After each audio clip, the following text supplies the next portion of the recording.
everyone, welcome to another episode of Rebel Rewind. My name's Christopher. That's Eric over there, back again for another week. Yes, sir. How you doing? I'm back. Yeah. How's everything going, Chris?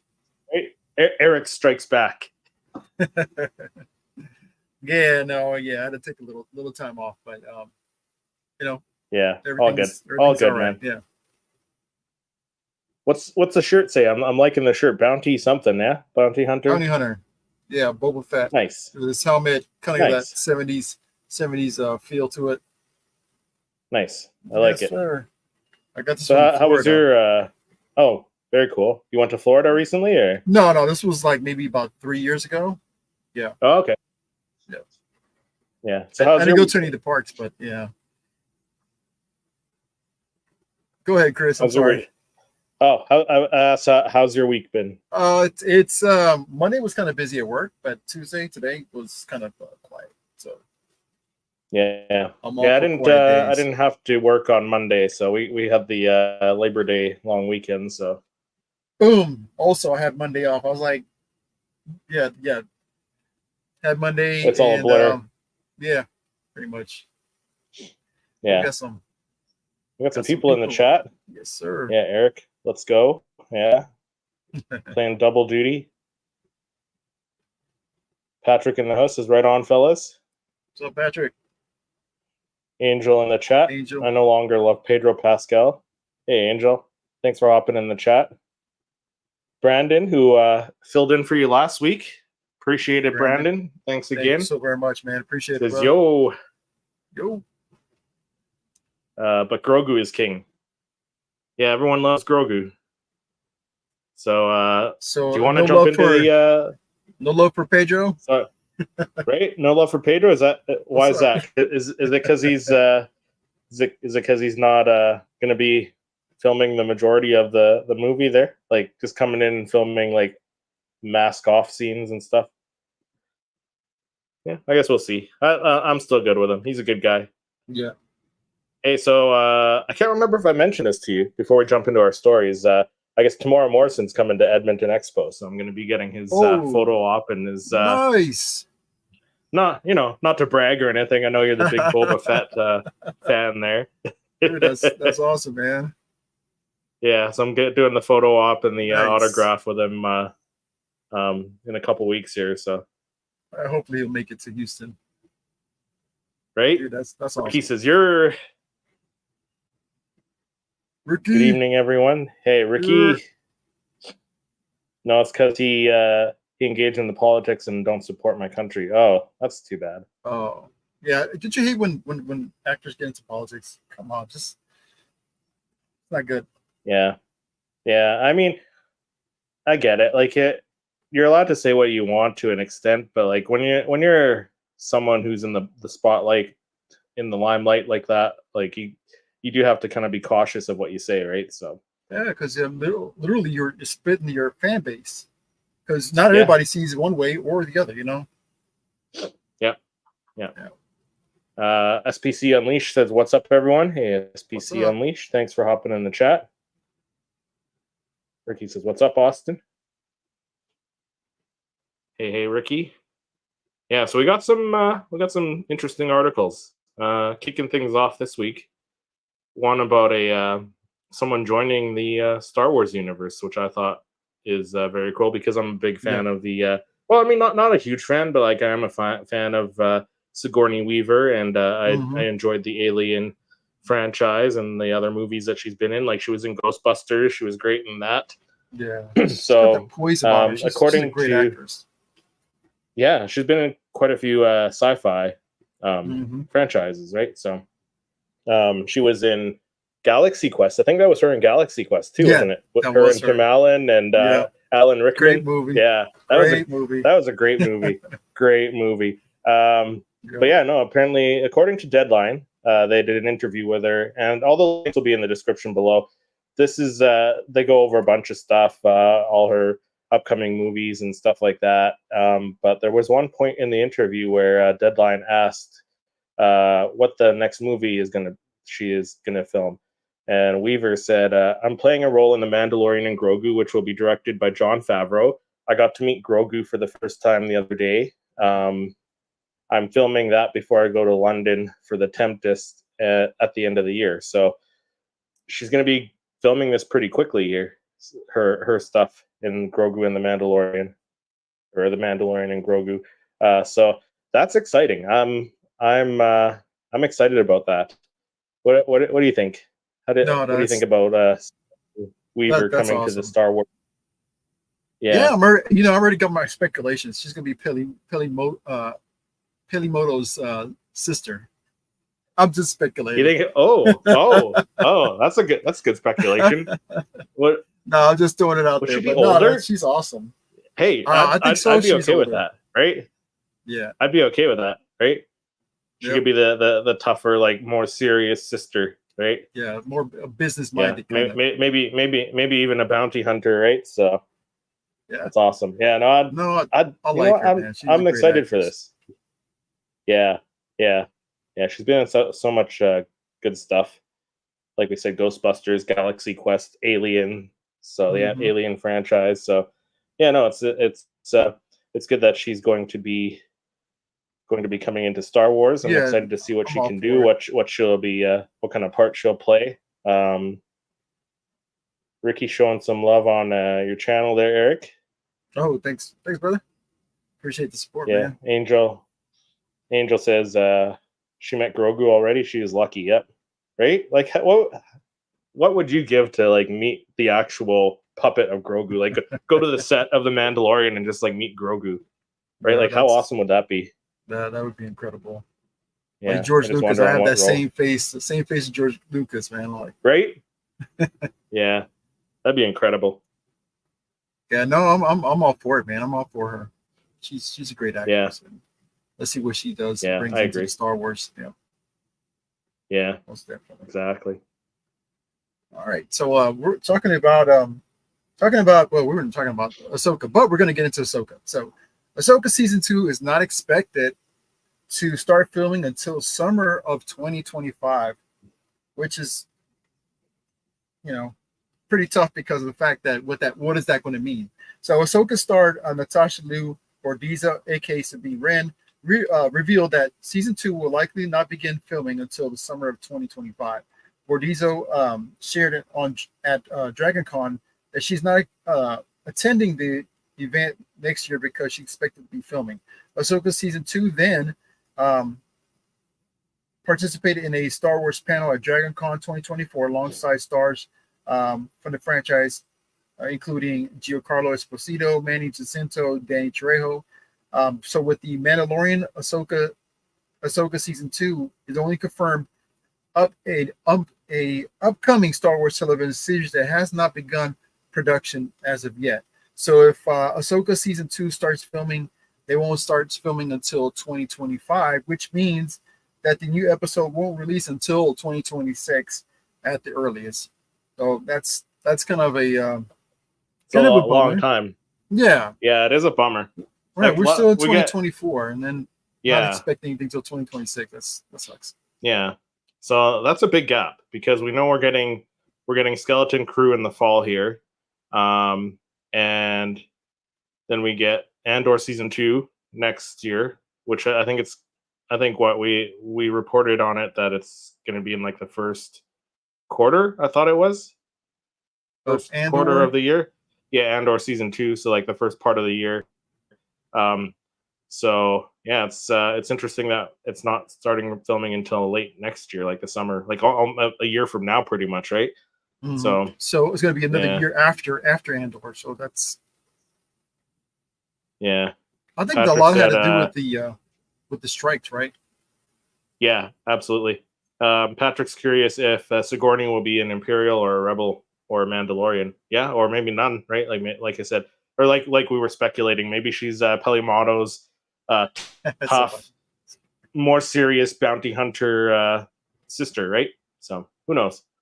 Ricky makes a good point. That means the Mando movie has some connection with Ahsoka season 2. That's a good point. Mm-hmm. Angel says, haha, I love him too much. What if Abeloth is in season 2 and she takes over Shin Hati's body? Nice. Some speculation from Brandon. I can Yep. get behind that. So we Abeloth speculate will that be we are getting. Yeah. Right. We're So we gonna speculate get that we her. are getting something at the end of the Mando movie that teases Ahsoka season 2. Yeah, that could be, right? Because the Mando movie comes out in 2026. So yeah, they either that or Ahsoka comes out just before Mando and sets up the movie, the Mando and Grogu movie. So we'll have to wait and see. Yeah, she is known to take the form of others as tactic against her enemies. Yeah, that'd be cool. I like that. Interesting though, because like if they let's say the Ahsoka series comes out before the Mando movie, and Sigourney Weaver's in the Mando movie right now, right? Perhaps she filmed some scenes at the end of Ahsoka season 2, and maybe she's playing Abeloth, Ooh, right? that's something. Well, I think she could pull that Because off. I mean, she's done the look. Like in Ghostbusters, she got possessed by the ghost, right? And she did like the whole crazy. So we know she could do like that crazy person role, right? So, how crazy would that be? That'd be crazy. That would be. Because they don't have to film it in order. They can film the stuff that happens in the movie after, and then go back and film like the stuff that sets that up in Ahsoka season 2, right? So interesting. And I like that. I like the speculation. That's a really good speculation right there. Right? I think Mando must have some romance either with Bo-Katan or Ahsoka, because it would be a cool Jedi Mando love. I don't know about Ahsoka. I feel like if he's gonna have like a romance with anyone, it might be with Bo-Katan. Patrick said, "Oh snap! Love that idea, Brandon." Yeah. Maybe a resurrected Mother Talzin could be cool as well. Ricky said that would be crazy dope. Yeah. Yeah, Mother Talzin would be cool. See, lots of speculation in the chat now, eh? Look at that. Because like either the Ahsoka series is going to come just before the movie be released, like the season 2 will be released before Mando and Grogu, or it'll be released just after. So one of the two is going to set up the other one. So could be like cool. Like Marvel does an end screen kind of thing, right? Yeah, you never know. Brandon says, "Damn, that's a good idea, guys." Tony says, "Hello there, General Kenobi. What's up?" General Sith. I don't know. I can't use the General Kenobi line on you. No, but I feel like I have to because you said hello there. So you're confusing me. You're making me feel all sorts of weird stuff, Tony. Stop it. But yeah, let's jump into the next article then. Yeah, now I'm just thinking like of all these scenarios, right? Your mind's going now. And the chat speculating, it's awesome. That's hello there, Tony. Nice one, Brandon. Yeah, good speculation, guys. So the next one I have, this is more of like a comic book, a little bit of comic book news. So this is from comicbookmovie.com. Star Wars Battle of Jakku comics will fill in one of the biggest gaps between the original and sequel trilogies.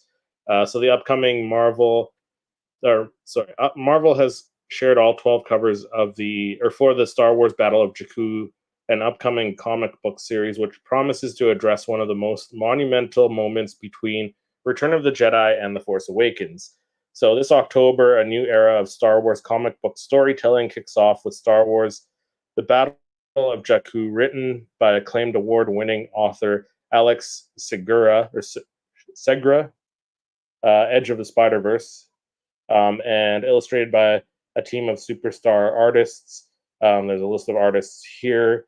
So it's set after Return of the Jedi. The saga will be centered around the never-before-told final moments of the Galactic Civil War, which first introduced in Star Wars The Force Awakens as Rey scavenged amongst its wreckage. The Battle of Jakku was a pivotal turning point for the galaxy on the sandy dunes of Jakku.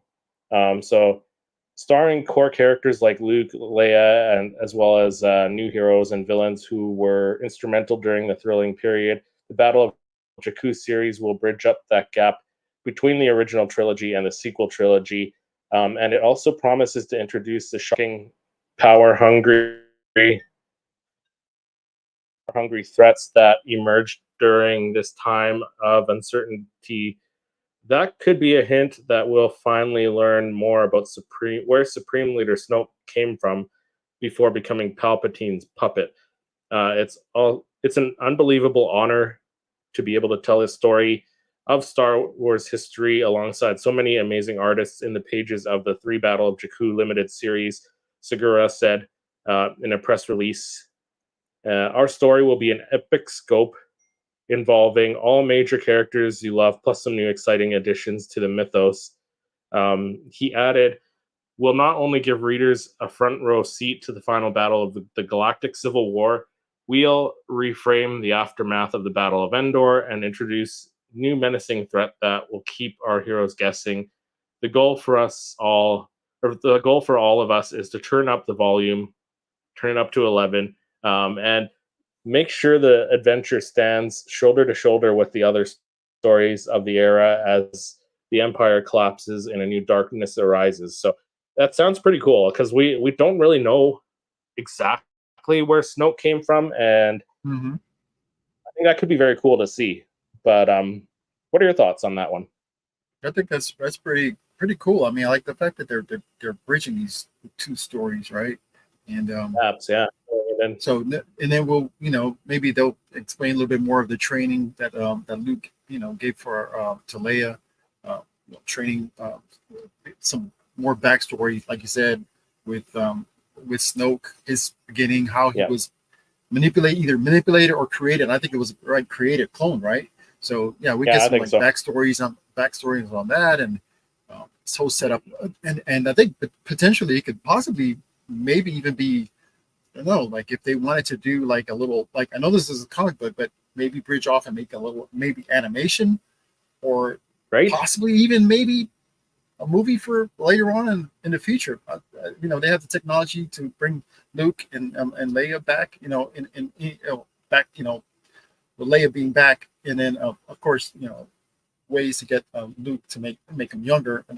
But if they can do that, that'd be awesome. But like, this is a potential, like, we finally going to find out exactly what happened between that time, between these stories and this story. Yeah. So I'm excited about it. Like, I'm not a big comic reader, but this one I might pick up because this is exciting stuff. To just I think they showed the backstory. I love how they're filling it in. I think they showed some of the concept art. I mean, the artwork for the comic books also was like, artwork looked pretty sick. But yeah, I think it would be cool to see all this stuff.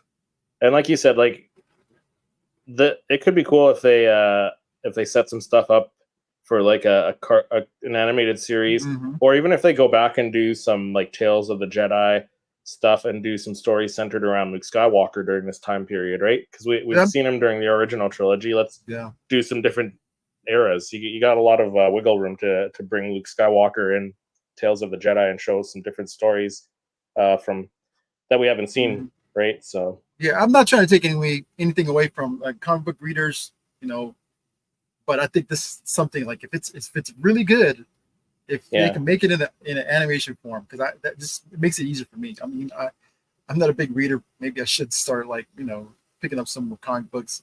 I have a big box of comic books, and I haven't even went through most of them. But I know I'm the same way. I got a bunch on the shelf, and it's like I've maybe read half of them, if that. So no, this is awesome. I love that the fact that they're just now telling the story of how we got from here to over here. So I'm all for this. Angel said Grogu will have a mom. I mean, could you imagine like if Sigourney Weaver ends up playing like the voice of Grogu or something? How would you feel about that one? I don't know how I would feel about that. I feel like they need a different actress to play the voice of Grogu. Well, I mean, I think Grogu is male, so I mean, yeah, but I mean, look at other anime. Yeah, but like look at other child animated characters. Like Bart Simpson is played by a woman. The voice is the voice of a woman, right? So like you could bring in a woman and do this the child voice, right? Get that child voice for Grogu. So who knows? But like, how would you feel about that if Sigourney Weaver did the voice of Grogu? I don't know if I'm down for that one. Oh, I don't know about that because I want to see her. I want to physically see her on screen. Yeah, So yeah, me too. She's awesome. Patrick said it may be a cool read. Yeah, I think so. I think it'll be an awesome read. Mm-hmm. Yeah. All right, so on to my second story for this evening. But yeah, no, that's all good stuff, man. We're not comic books, and maybe later on into the series or something. So the new Star Wars concept art shows an early Mandalorian concept art for the Mandalorian and Grogu, showcasing an early Mandalorian, possibly Tar Vizsla himself. In the Mandalorian season 3, Din Djarin and Grogu helped reclaim Mandalore from Moff Gideon and the Imperial Remnant. The important Star Wars planet now belongs to the Mandalorian once more. Although Din and Grogu are no longer there, they are settled on a plot of land given by Grief Karga on Navarro. While the identity of the Mandalorian on the concept art is unconfirmed, the armor looks older and the design of the helmet is more familiar to that of Tar Vizsla, the first Mandalorian Jedi. Vizsla created and wielded the dark saber, which became a symbol that he and many Mandalorians after him used to unite the various clans for Mandalore. The Mandalorian Grogu could possibly feature a flashback with Vizsla and ancient Mandalore before it was transformed into a desert. An ancient Mandalore flashback would also be surprising since Din and Grogu have left Mandalore, and they're now focusing on adventures that the Mandalorian armorer give them to pursue. A Vizsla appearance would be thrilling for Star Wars Rebels fans also, but may lack the mainstream appeal needed for Star Wars' first film release in the theater since 2019. But no, I'm all for if they were to bring do a flashback. Tar Vizsla, yeah. I think it was that image where they're in the it's like a it's like vegetation around him, but it's all good. But yeah, you can tell by the right here on the screen right here in the front. This is elongated, so it looks similar to Din Djarin's helmet, but it's a little bit different. But if they were to do that, I think that'd be pretty cool. That would be cool. Yeah. Where's the image though? Because I don't see the image on here on the ad. I have the image on my. Do you have the image on your phone? Yeah, I do. Can you share it? Yeah, let's. I go back. Yeah, it was on one of my stories, but yeah, just so we can kind of see. Let's see if I can pull it up real quick. Okay, so it's that's funny. I'm getting the same image on that story.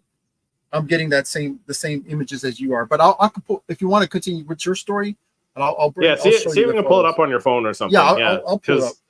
Yeah, it's possible they removed it from the story, perhaps. So we'll see. If you're able to find it on Google or something, and we can share it. But yeah, I'll go into the next article here, which is from Giant Freaking Robot. Star Wars Lando will we ever see this Donald Glover movie? So this was posted 4 days ago. Looks like. So the failure of Star Wars: The Rise of Skywalker to push the franchise forward in movies, theaters, along with the success of The Mandalorian on Disney Plus, has resulted in a sci-fi series moving more streaming in recent years. One of those projects, Star Wars Lando, has gone through a series of tumultuous ups and downs for years. So this is everything we know about the Lando series, or Star Wars Lando, as they're calling it in this article, from a behind-the-scenes shakeups to plot and setting, and now it might be a show rather than a bigger movie. So Lando won't be a series, but perhaps a prequel movie. Stephen Glover revealed on the Pablo Torre Finds Out podcast that the next addition to the Star Wars franchise will be a full-length movie centered around the charismatic character Lando Calrissian. Initially conceived as a Disney Plus series in 2020 with writer Justin Simeon attached. It has now evolved into a movie with Donald Glover and his brother Steven serving as writers. Glover, who previously portrayed Lando in Solo: A Star Wars Story, is well suited for the project. Lando Calrissian, known for his suave persona, initially appeared in The Empire Strikes Back as a gambler and a con artist. However, the writers' strike, including the WGA and the SAG-AFTRA strikes, slowed down the process on the Lando movie during that period. Details of the film remain uncertain, with Stephen Glover likening the situation to a game of telephone tag. So it was a prequel series. So taking place before Star Wars: A New Hope, Lando could dive into what the galaxy's most charming con man was doing before he settled down in Cloud City. Fans got their first taste of Glover in Solo: Star Wars Story, which it mentioned above there. So the potential plot, so this is a potential plot is what they're saying. The time period between Solo: A Star Wars Story and Empire Strikes Back has not been as well explored as that after the fall of the Empire, making it potentially fertile ground for stories of Lando. In Star Wars Rebels, Lando ran into the crew of the Ghost, including Sabine Wren, Harrison Dula, and now more well-known from Ahsoka. So maybe we see like a younger version of Ahsoka in live action meet up with them. Maybe he meets up with the Rebels crew in live action. That would be cool. But yeah, that's pretty much all we know. Like, not really much plot. Like, that's a potential plot, but not really much else to go on. So Lando was almost canceled. So it's not canceled yet, apparently. Which is good, because I'd like to see him play Lando again. So in 2020, when Star Wars Lando was first announced, Justin Simeon was attached as the writer and showrunner for 3 years. Not much information was released about the show, while other projects announced at the same time were quietly shut down by Disney, including the Star Wars Droids, Rangers of the New Republic, and a spin-off from The Mandalorian. But this one still hasn't been, axed yet. So I hope they don't exit. I hope not. I'd like to see it. Yeah, So Donald Glover is now the star and head writer, along with his brother. Hollywood Reporter broke the news on July 27th, 2023, that Donald Glover and his brother took over the writing duties. This article is quite a long article, so if you guys do want to read it, all the links will be in the description below. But this one, I'm kind of curious, because it kind of speculates whether Billy D. Williams will return, which I'd like to see. I'd like to kind of see like Billy D. Williams telling the stories and then flashing back to Donald Glover doing it, which would be cool. Yeah, like a little, like a zoom in on their eyes, and then they'll pan out, and it'll be Donald Glover, older. Yeah, I mean, a younger, some cool transition or something, right? Something like that would be cool. Yeah. He's just a good, charismatic actor, Yeah. I think he deserves. So yeah, it's already been 40 years since Billy D. Williams brought Lando Calrissian to life in Empire Strikes Back, and he came back for Rise of Skywalker. So if both Glover and Williams are involved, it could mean that Lando will include present-day scenes, which could be cool. And then here's a bit about the Lando release schedule. 3 years after the Lando series was announced, it was with an announcement of changing writers, and even under the best circumstances, it would be years before the movie hits theaters. So,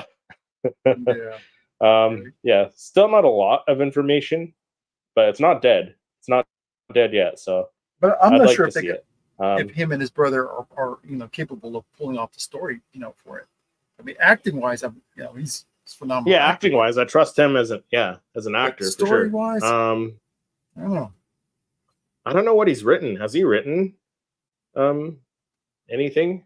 Man, I don't know. Maybe somebody in the comments answer that, but I'm not sure. I know him and his brother are going to be writing it, so I'm not sure if his brother got any writing skills on anything that you know that's out in theaters or something like that, or maybe something like Yeah. I have no idea. But here's the image right now. I'm not sure if you can see. Oh, you got it? Yeah. Yeah, let me just make your... So this is so that's the artwork. That's the artwork right here. So Yeah. if you can see, So you got look at the if you look at the helmet, it's a little bit... The helmet is elongated Yeah. in the front. And the armor looks very similar to a Mandalorian armor. I mean, and it's missing the cape also. So Yeah. on the illustrations that we've seen of Tar Vizsla. So, but the helmet does gives that kind of like medieval.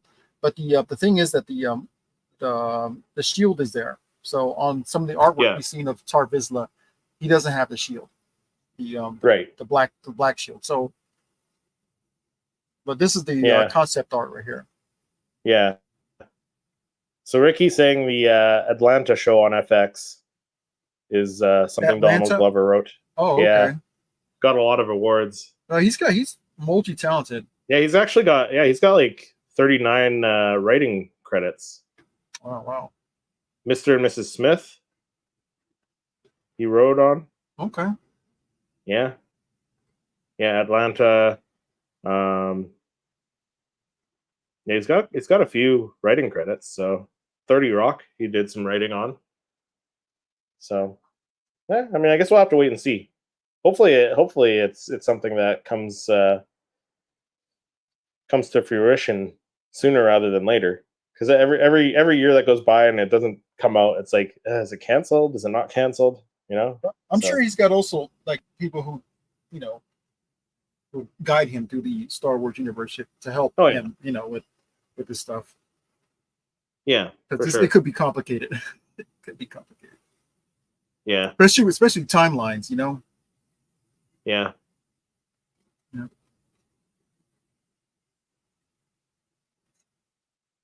So, okay, so you got your story. Okay, all right. So on to my third story of this evening. So this is going to be a interesting topic right here. Are Star Wars fans turning on Dave Filoni? Now I'm going to say that the writer is Russ Milheim. I'm not the writer on this. So Dave Filoni has been a massive creative force behind Star Wars for 2 decades now. Put aside the specific project he's created, the Clone Wars, Rebels, Bad Batch, the man has added some of the most crucial lore the franchise has ever known. He helped create Ahsoka. Tano helped properly flesh out the prequel era. Better Skywalker's fall to the dark side, expand on the mythology of the Force, and much more. Recently, there's been a shift among many fans, not including me, regarding the reputation of Star Wars filmmaker Dave Filoni, turning the tides against the once revered creator. On social media, the negative sentiments against Filoni isn't hard to find, as ex-user Cody Fandom pointed out in the comment section of a post from the Direct. There's a bunch of people who's turned their backs on Dave entirely. One thing is clear: he's extremely passionate about the franchise and knows his stuff. It's hard to see that that there's a bad thing for Star Wars at this moment. Wait a second. It's hard to see how there's a bad thing for Star Wars at this point. After all, the first footage of the Mandalorian Grogu looks promising. That definitely I agree with. But I am just putting this story out. But I'm not agreeing with this. Dave Filoni's this guy's something else. I trust Dave. Yeah, I trust Dave. In Dave we trust, right? Yeah, I don't know. Most definitely. Yeah, but I feel like fans are just kind of like they don't like something and they're just looking for somebody to blame when there's not really anyone to blame for you not liking it. You know what I mean? I think they're just trying to find someone to blame, and first person it would be Leslie Headland, the creator of the Acolyte, right? Dave Filoni would be the next person because he's like the COO, the chief creative officer, and Kathleen Kennedy's up there, right? Because she's like in charge of the whole thing. But really, like, if you don't like it, like, it's fine. You don't have to like it, but it's not really anyone's fault that you don't like it. You know what I mean? Like everyone's allowed to have their own opinions. So you're right about that, Chris. But yeah. no, I mean, there are negative remarks about Dave Filoni, but out there, but I mean, me myself, I mean, this guy's a genius, man. Yeah, I don't agree with any of the comments towards him. So yeah, I trust Dave. Dave knows what he's doing, and Star Wars is in good hands with him. Yeah, it's in good hands. Yeah. So, but onto the next story. General Kenobi. There we go. General Kenobi. Hello there. You are a bold What's up, brother? How's it going, Jose? So yeah, on to the next story then. So this one's on Fandom Wire. So even 62,000 plus fan votes won't be enough for Disney to renew The Acolyte after its disastrous numbers. So The Acolyte season 2 finds hope with a fan petition, but is it anywhere enough to bring the show back from the dead? So The Acolyte was canceled just after the first season, despite the finale bringing in some of the biggest names in Star Wars lore. While season 2 could have given audiences some great fights, season 1 failed to impress the audiences enough to maintain the watch hours that would be required for a second season. So despite all the criticism that the show received from the fans, there were others who found the show to be perfect the way it is, or at least the very least deserving of a second chance in season 2, which I agree with it. I think it should have got a season 2 because there's a lot of shows that kind of struggle during the first season, and then the second season is like a lot better, you know? So I feel like this could have been that show. Like I really enjoyed The Acolyte, but perhaps for the people who didn't like it, maybe the second season could have kind of pulled them back in, you know? So, so a petition was signed by about 60,000 fans hoping to get Disney to resurrect the show from the dead. However, that might not be even close enough to what the House of Mouse would need to bring the show back. So The Acolyte has potent, but not enough support. So the fandom that has railed behind the change.org petition might be passionate about their cause, but the numbers that petition is now aiming for is not going to be enough for them to bring the show back. So I think this article mentioned somewhere that it would need millions. Yeah, a million. The only way the Acolyte is returning is if the petition receives at least a few million signatures, right? So, but we'll see. I mean, I saw like posts on Instagram and social media that Manny Jacinto is that's his main. That's his thing. He wants the second season of The Mandalorian. He's gonna try and get that done. I think he's probably the main draw for a second season. Yeah, I think so. And Plages. Yeah, but that's an issue when you say if you don't like it, don't watch it. But if you don't watch it, they're not going to get the views. So that's what kind of what bites them when you say don't not you, Chris, but like the actors and stuff. They say don't watch it. If you don't like it, don't watch it. But if you don't watch it, nobody's watching it, then the show gets canceled. And you know what? Like, I was talking to a friend of mine recently, and we were talking about how, like, comparing it to Marvel shows that have kind of tanked and stuff. And The Acolyte was a lot better than Secret Invasion. Or Secret Invasion, the series on Netflix on Disney Plus with Nick Fury. Did you even watch that one? Or? No, I didn't. I haven't watched that. Don't bother. It's bad. Yeah, no, but can it be as bad as She-Hulk? I mean, I enjoyed She-Hulk. I enjoyed She-Hulk. But yeah, no, we were talking like The Acolyte. The Acolyte was better than She-Hulk. The Acolyte was better than The Acolyte was better than Secret Invasion. So. Yeah, Jose says, The Stranger was fun. Yeah, he was. Yeah. So we'll see. But what do you think? Do you think they'll get enough signatures? I mean, it's not looking that way. No, it's not looking that way. Yep. So Yeah. it's unfortunate for the actors, but you know, it is what it is. Yeah. Who knows? Maybe they will come back to it later, or maybe in like another form, maybe in a prequel movie or something. Mm-hmm. Who knows? Yeah, I think we probably like the main story where they were going with this probably needs to be left aside. Just kind of explain it if they ever do season 2, which I doubt it. But just kind of explain away what happened with with OSHA, and then just continue on with Manny Jacinto's character and Plagius, and then from there I don't know. I'm just speculating, but Yeah. he was a cool part about the show. It was pretty cool definitely. to see something like a Sith like him. So yeah, it's all good. And I've got to brush yourself off, dust yourselves off. But anyways, on to my last story for this evening. And we're talking about the skeleton crew. So we're gonna jump on to the skeleton crew. Bryce Dallas Howard shares her joy of working on the Star Wars skeleton crew during a panel at Fan Expo Canada, Toronto. Took place August 21st to the 24th. Bryce Dallas Howard shared her joy at working on Star Wars skeleton crew. I've worked on skeleton crew. She said she loved it. John Watts, Christopher Ford were all showrunners. I went to NYU with my husband. Went with friends. My husband acted their short films, so we've been rooting for them.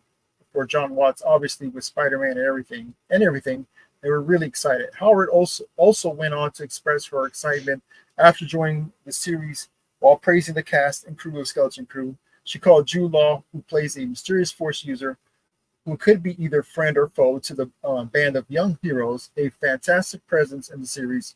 She also had praise words for the directors of the show. But as far as I've heard of, it's nothing but great things coming out of Skeleton Crew, and I'm really looking forward to this for the show to start. Yeah. She's such a great director. I know. Too.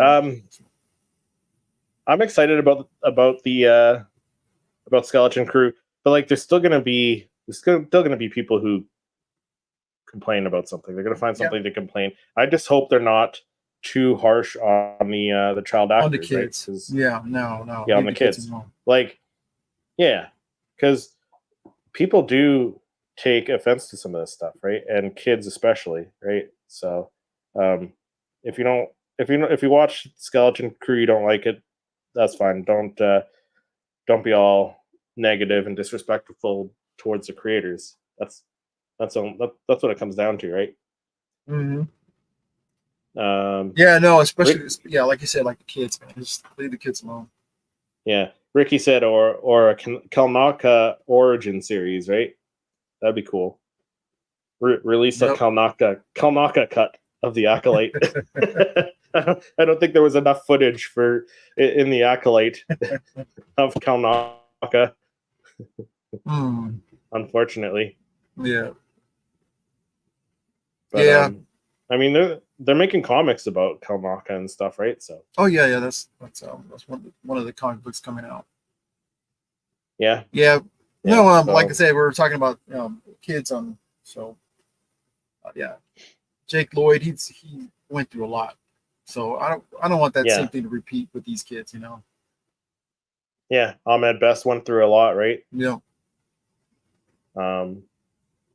The girl who played Reva, right?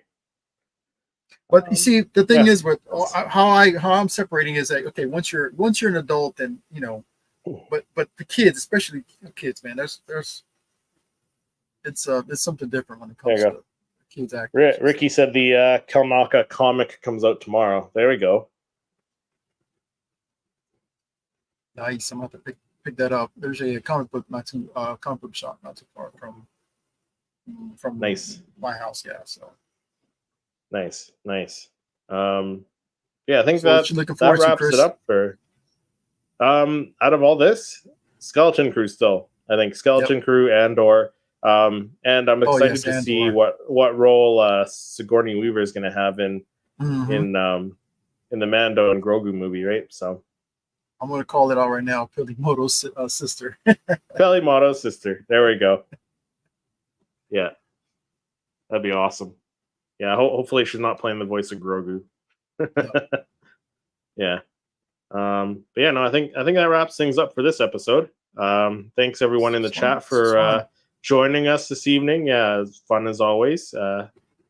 Eric, it's always a pleasure. But we'll catch everyone next week when we have some more news and rumors, Star Wars news and rumors. So we'll see everyone next week.